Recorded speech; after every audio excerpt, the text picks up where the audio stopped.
Donc bonjour, aujourd'hui nous allons travailler sur l'aire totale d'un prisme. Nous avons vu en classe la décomposition des prismes et nous avons vu surtout que le prisme se séparait en deux parties. On travaille sur l'aire des bases et on travaille sur l'aire latérale. Donc comment allons-nous faire pour calculer l'aire totale d'un prisme? Eh bien nous allons travailler avec trois colonnes. Première colonne, nous allons calculer l'aire des bases.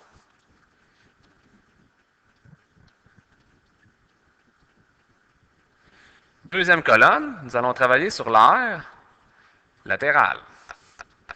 Et troisième colonne, nous allons travailler sur l'aire totale.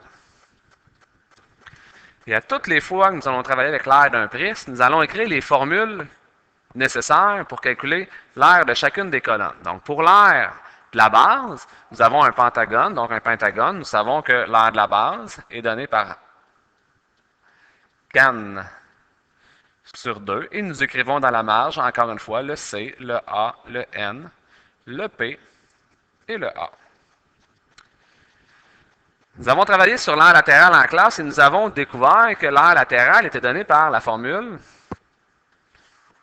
périmètre de la base fois la hauteur.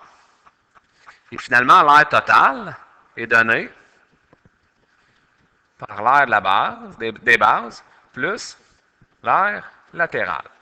Donc, débutons avec le premier, c'est-à-dire l'aire d'une base. Donc, ici, nous avons une mesure de côté de 12 cm,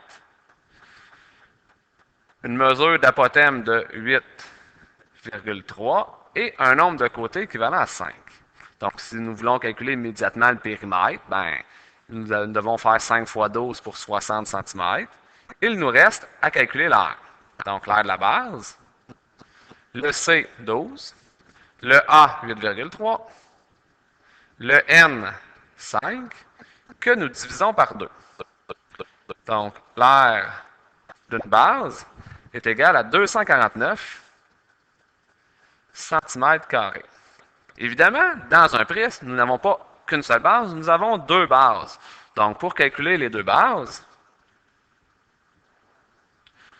nous devons multiplier notre base par 2 pour obtenir un aire total de 498 cm², que nous ennuageons, car nous allons réutiliser l'aire totale des deux bases pour trouver l'aire totale.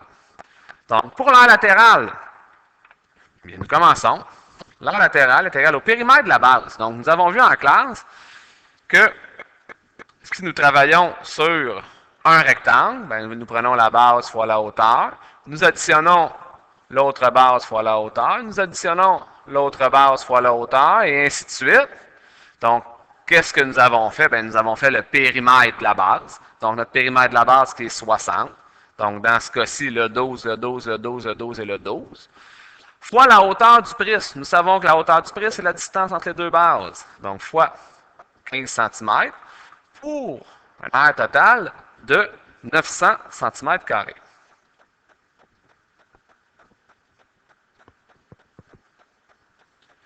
Maintenant que nous connaissons l'aire des bases et l'aire latérale, il est très simple de trouver l'aire totale. Donc, notre aire totale est égale à notre aire des bases, 498, plus notre aire latérale, 900, pour un aire total de 1398 cm².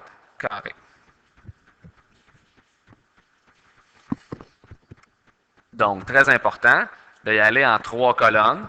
Commencer par l'aire des bases en écrivant la formule, l'aire latérale en écrivant la formule et l'aire totale en écrivant la formule. Vous pouvez maintenant aller voir la vidéo sur l'aire totale d'une pyramide.